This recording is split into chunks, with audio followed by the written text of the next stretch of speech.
มาเบิ่งน้องนุชเฮ็ดส่วนผักหอมได้2 ปีแล้วเฮาบ่ได้มาหาน้องนุชเนาะหมดน้องนุชทักทายสบายดี FC ก่อนสบายดีพี่น้องเบิดสู้ผู้สู้คนเนาะตอนนี้บ่าวนึกอยู่บ้านของน้องนุชเนาะบ้านดงหลวงเมืองเพียงแป้งเสียงบุรีสปปลาวเหนือบ่บ่แม่นติฝนตกหนักนี่เงินน้องนุชหัวบ่หัวอยู่เลยบ่น้องเปียกบ่เปียกติบ่เปียกอ๋อเนี่ยเป็นจังได๋สบายดีอยู่บ่น้องนุชกะฮะเจ็บหัวอยู่เจ็บหัวอยู่อ๋อคิดฮอดผู้บ่าวติบ่เฮ็ดหยังนี่กำลังเก็บมังพีสิเฮ็ดหยังเอาไปตำใส่ครัวพักพี่น้องเบิ่งห้องน้ำน้องนุชเนาะยังคือเก่าเนาะน้องนุชก็ได้เซอร์แล้วแต่ว่ายังบ่มีงบเทื่อก็เลยเอาผ้าบัดมาแอมฟ้าก่อนพี่น้องเนาะมาบังสัวข้าวก่อนเนาะมื้อใดน้องนุชถึกเลขก่อนจึงสิซื้อดินบล็อกมาก่อพี่น้องเนาะผู้ใหญ่เพิ่นก็ช่วยก็ได้ซำนี้พี่น้องเนาะนี่ก็ 9,000 คันเป็นเงินบาทก็ 9,000 เนาะหรือว่า$300พี่น้องเนาะก็ได้ซำนี้เนาะสังกะสีนี่ก็ยังสังกะสีมันสวยเนาะ FC ทางไทยเนาะส่วนโครงห้างอีกอย่างแม่นFC ทางอเมริกาเพิ่นเนาะน้องนุชสิเฮ็ดกินบ่เลยไปให้ก็อยากกินข้าวอยู่กินมื้อ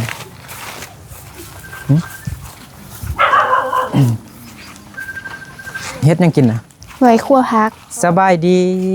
แม่น้องนุชสบายดีป้าผู้สาวนี่เนาะโอ้ยเป็นตาย่านแท้คือว่าเฮ็ดพรมแบบนั้นนะฮะกำลังเฮ็ดหยังอยู่กำลังเลาะนั่นนะสบายดีดินโดยไปเอาอันขนมอยู่กับตารถแล้วก็อันข้าวเปียกเด้อFC ฝากให้ซื้อให้น้องแต่บ่ฮู้ว่าด้นเหรอเด้แจ้งแต่ฮ้อนมาอยู่ทางนี้บ่อันนั้นไปยังอีกหรอบ่ได้ไปใส่เฮ็ดกินเลยตามสบายให้น้องนุชเฮ็ดกินเลยวิธีชีวิตน้องนุชเนาะเมื่อกี้เด็ดเอาอันเบอร์อันนี้ยังก็เบอร์นี่ก็ไผ่ตู้น่ะผักกะเพราน่ะไผ่ตู้เนาะน้องพกเห็นหอมเนาะเป็นไงงดงามอยู่แล้วนะเปิดได้ปะแซ่บมาเบิ้งน้องนุชมาเฮ็ดกินก่อนเบิ้งน้องนุชเฮ็ดยังนี่เนาะนี่กำลังสิตำพริกสิลวกผักเป็นบ่หน่อยคั่ววะกระทะล้างแล้วบ่ให้ล้างให้บ่ล้างเลยติล้างเดียวมาเบิ่งนุชนุชคนงามเนาะเฮ็ดคนงามกับเฮ็ดกินกับแซ่บได้พี่น้องเนาะสาวเผาย้วนเด้อนี่เด้อเนาะบ่ฮู้ว่า FC ลืมน้องนุชแล้วบ่เนาะอาจจะลืมแล้วเดินบ่ได้มาเยี่ยมยามทางน้องนุชเนาะไปแต่ทางไกลพี่น้องตามจักหน่วยนะน้องนุชบ่ฮู้บ่ได้นับดินไปเอาวันนั้นมาแล้วบ่เอามาแล้วเนาะมันคือขนมแล้วก็ข้าวเปียกหรือว่าก๋วยจั๊บควายพี่น้องเนาะข้าวเปียกควาย FC เพิ่นทางฝั่งไทยเนาะฝากเงินให้น้องนุช 1,000 บาทเนาะให้พิรพัฒน์เนาะพิรพัฒน์เพิ่นไอออนเด้ดีขึ้นแล้วว่านะไอออนขยังคือเก่าเรายานคนเนาะเขาอายเนาะขี้อายยานพี่น้องเฮ็ดมืดจักหน่อยเด้อพี่น้องตอนนี้ก็เวลา 5 โมง 6 โมงแล้วได้ 5 โมงแล้วโอ้น้ำมันพืชมันติดแม่น้ำมันพืชหรือว่าน้ำมันหมูน้ำมันหมูน้ำมันถ้าน้ำมันพืชมันบ่ติดเนาะแต่ แต่อันนี้มันจะเป็นกล่องน้ำมันพืช เลย แม่นบ่ แม่น เอาน้ำมันหมูใส่ แต่กี้นี่มักครัวกินพี่น้องเนาะบ่ได้มักแฮงเรื่องประเภทครัวใส่น้ำมันเนี่ยมักที่สุดน้ำมันหมูขาวๆพี่น้อง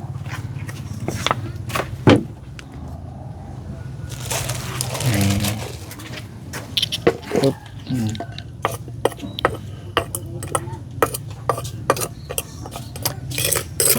ให้อันมันเดือดก่อนเนาะแช่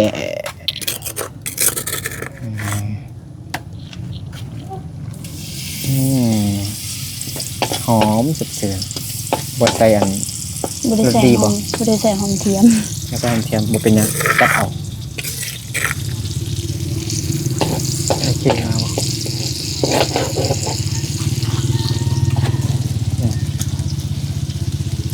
พักในเสื้อวะ เลยซื้อเอา เท่าไหร่น้ำลดเท่าไหร่ซื้อพักเป็นเท่าไหร่ โอ้โห แม่ซื้อ โดนแม่ซื้อ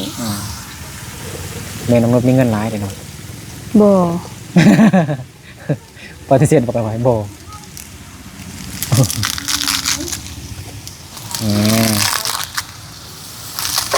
รถกินพี่น้องเนาะอยากให้ผู้บ่าวไทยมาซีมได้ไหมซีมือของมนุษย์นี่คันเทพเลยแหละพี่น้องแซ่บ10 เต็ม 10 10 เต็ม 10ให้ ได้ที่ยังเดือนนี้ได้ที่ยัง เดือนนี้ได้ที่2 โอ้ยเก่งแน่เห็นบ่นักเรียนมห้าเห็นบ่ เลย น้องนนท์ได้เกือบได้ที่ 1แล้วพี่น้องได้ที่2คะแนนได้หมด7ขึ้นเบิดแม่นบ่ได้บ่ แม่น อืม บางวิชาก็ได้10บาง นั่ วิ น ชา บางวิชาได้10เนาะคณิตศาสตร์ก็ได้10แม่นบ่อ้าวแทนเอาไอ้ดาวเอาซื่อๆได้ ฮะ แม่นแทนน่ะ ฮะ คณิตศาสตร์ได้บ่หยัง วิ คณิ ชา ต คณิตนะ ภูมิศาสตร์ ฮะ ภูมิศาสตร์ ภูมิศาสตร์ได้มักเลย 10คณิตเด้มัก5 คณิต คณิตได้ คณิตได้8นั้นเออ 8เพราะว่าอัน ภาษาอังกฤษเด้ ภาษาอังกฤษ หืม เดือนแล้วนี่ได้10แต่เดือนนี้ได้9 ได้เก่าเพราะว่าอัน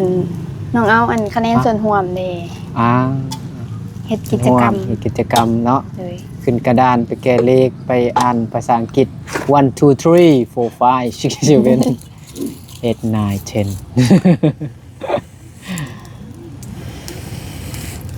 10 ตะกี้ก็ อายก็เคยได้อยู่ได้มัก10ตลอดอังกฤษแต่ลืมหมดแล้วอังกฤษนั่นก็ได้ น้องแฮบ่ได้ปานใดอังกฤษ อาจารย์นี่ขึ้นไปกระดานอ่านหรือจังใดก็ ให้ โมเมนต์ย่องตัวเองก็ถือว่าที่สุดในห้องแล้วภาษาอังกฤษ ไหนแข่งกันมันยังก็เขียนอหยังเดือนหั่นนะแต่เดือน1ฮอดเดือน12ผู้ใดที่1ทั้ง2คนมาแข่งกันบ่ทันอายเขียน คือว่าบ่ต่ำกว่ามัก7มัก8ภาษาอังกฤษตะกี้ก็พอได้เดี๋ยวนี้ลืมหมดคันเฮาบ่นำเซาอยู่ตลอดลืมลูกผู้สาวหลายกินลืม กินเหล้าหลาย เบียร์เรากินสมองหมดขนาดน้องบ่ได้กินเรากินเบียร์ยังลืมอยู่ มื้อนี้ไปยัง บ่ได้ไปสร้างมื้อนี้ นะ อยู่สักเครื่อง สักเครื่อง เลย มื้อนี้วันเสาร์พี่น้องนุดสักเครื่องเนาะเครื่องนักเรียน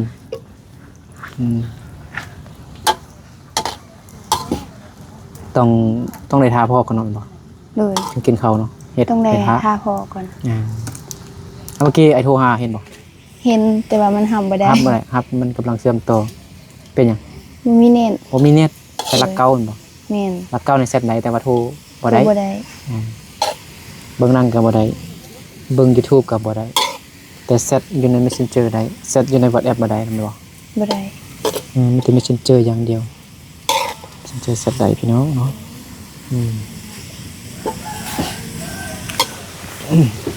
นั่นตะเวนตกดินแล้วพี่น้องเนาะมืดลงนะมัน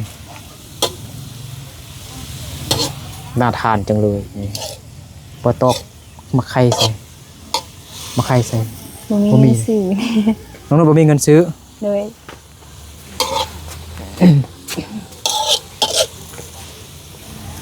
โอ้ย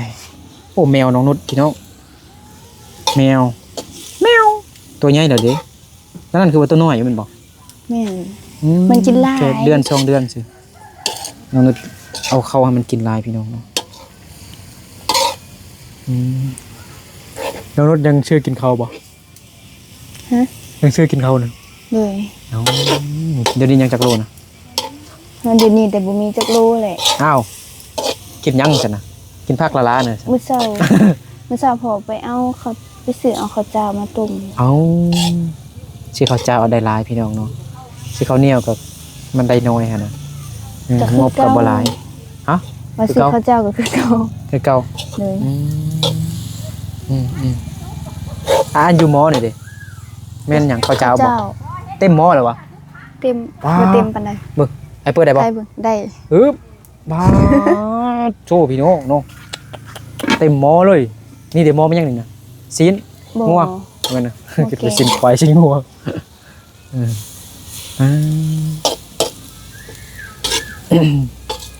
เบิ่ง5 คนเนาะนั่นบ่ครอบครัวน้องนุชมี5 คนบ่ มี6 คน 6 คนพ่อแม่ไอ้ออดน้องนุชต้นเขา บ่ บ่แม่น น้องต้น ฮะน้อง ผู้นั้น น้องดินแล้วก็บอกว่าผู้หญิงนะน้องต้นเขา น้องทิพย์ น้องทิพย์ร่วมกับน้องต้นเขาหน้าตาคือกัน เป็นพี่น้องกันพี่น้องเนาะแซ่บแล้วบ่ แซ่บ เอิ้น บ่เผ็ด FC ปานใด มาซีม แล้วก็พ่อละติงอมไว้มาเลาะลิ้นอยู่ทางนอกพี่น้องเนาะมันแซงมันบ่ค่อยได้มันมืดจักหน่อยพี่น้องเนาะให้นางนุชพาเลาะอยู่บริเวณบ้านเนาะเอาเข้าไม่จี้กินเนาะทานไฟจังซี่กินฮอดตอนเด็กน้อยอันยังพกว่าพอมาก่อนเนาะทางล่างเลี้ยงเป็ดบ่ บ่เป็ดหมดแล้ว ฮะเป็นหยังนะเบิ่ง ค่าหมดแล้ว ค้าหมดแล้ว เลย มันใหญ่ไว้นะเดี๋ยวตัวน้อยกับค้านะยังไงนะ มันใหญ่อยู่แล้ว มันมันใหญ่เหรอค้ากิน เลย จากตัวดำนั้น สอง ไป2 ตัวผมมียังไงเอาเบิ้งแล้วเนาะเอาอยู่นอกเนาะเดี๋ยวนะ จังหน่อยไว้เฮ็ดสวนหั่น เฮ็ดส่วนนะ เลย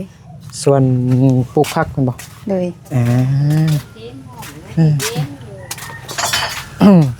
แล้วพากันล่มมายังนะ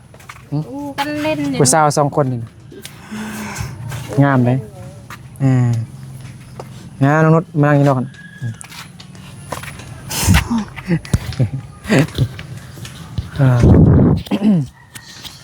นี่หญ้านี่บ่ทาตัดกระปะไว้กันแล้วเนาะ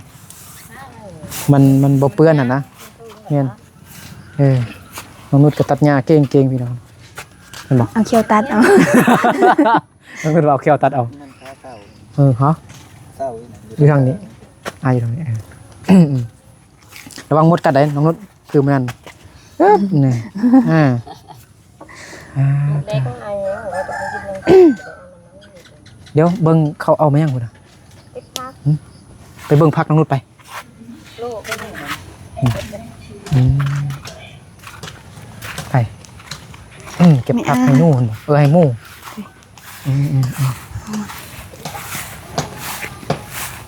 ผู้สาวกำลังเก็บผักอยู่พี่น้องเนาะนี่เก็บผักเอาไปกินหรือว่าเอาให้หมู่ อันนี้เอาไปกิน เอาไปกินวะ